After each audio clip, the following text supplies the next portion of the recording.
खुलुमखा। हमारे गणतंत्र दिवस की 72वीं वर्षगांठ के शुभ अवसर पर मैं त्रिपुरा के सभी नागरिकों को तथा इस समारोह में उपस्थित सभी लोगों को शुभकामनाएं एवं हार्दिक बधाई देता हूं। मैं इस अवसर पर राज्य और केंद्र सरकार की ओर से हमारे बहादुर सशस्त्र बलों के सदस्यों को भी बधाई देना चाहूंगा, जो हमारी जल, थल और वायु सीमा की रक्षा कर देश की सुरक्षा को सुनिश्चित करते हैं।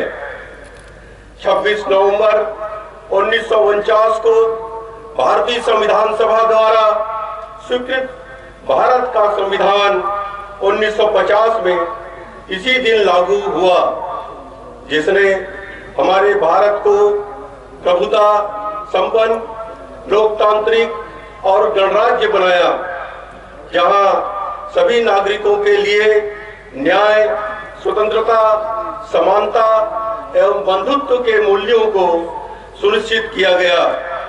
इसके बाद हमने संविधान के 42वें संशोधन के द्वारा देश को धर्मनिरपेक्ष और समाजवादी गणराज्य बनाया।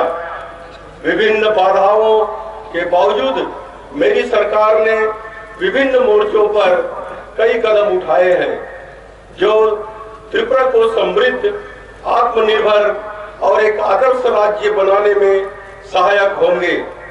राज्य सरकार प्रदेश के सर्वांगीण विकास हेतु कड़ी मेहनत कर रही है। केंद्रीय प्रायोजित योजनाओं और राज्य सरकार की योजनाओं के माध्यम से त्रिपुरा के नागरिकों के समग्र कल्याण के लिए सरकार द्वारा कई पहल की गई है। मैं कुछ प्रमुख उपलब्धियों और सूत्रपातों को आपके सम्मुख रखना चाहता हूं।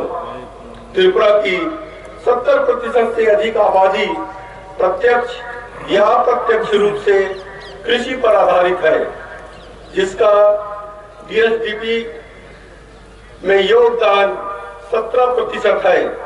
फसलों में विविधता लाने और किसानों की आय बढ़ाने के लिए हाइब्रिड मक्का और उड़द की खेती पर जोर दिया जा रहा है। 15,000 हेक्टेयर अतिरिक्त भूमि पर जैविक खेती की जा रही है। स्वयं सहायता समूह के आय अर्जन हेतु कृषि मिशनरी बैंक स्थापित किए गए हैं। सरकार ने प्रधानमंत्री फसल बीमा योजना के अंतर्गत 2.6 लाख धान किसानों को खरीफ 2021 के दौरान शामिल किया है तथा 70,000 किसानों को रबी फसल के दौरान शामिल करने की योजना बनाई है।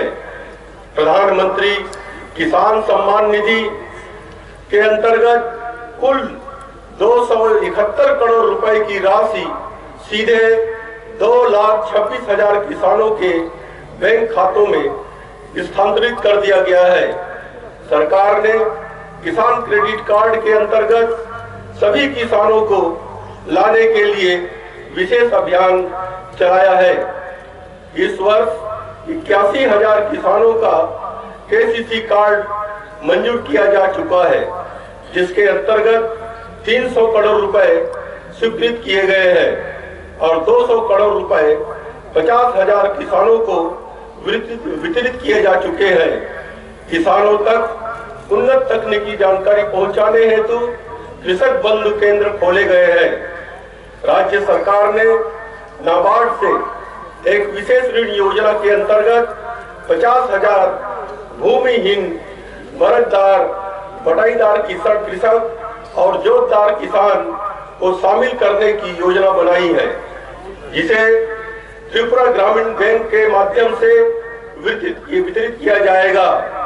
राज्य सरकार ने बांस, चाय, रबर और बागवानी उत्पादों जैसे उपलब्ध प्राकृतिक संसाधनों से बेहतर समूल्य संवर्धन एवं आय अर्जन बढ़ाने पर जोर दिया है।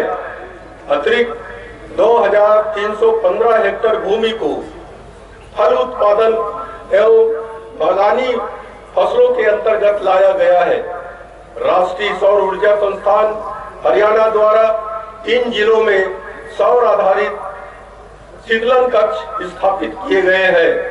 पूरे साल अनानास के निरंतर उत्पादन को सुनिश्चित करने के लिए केमिकल स्ट्रेंथनिंग प्रक्रिया के माध्यम से 505 हेक्टेयर भूमि में अनानास की खेती के लिए नई योजना शुरू की गई है।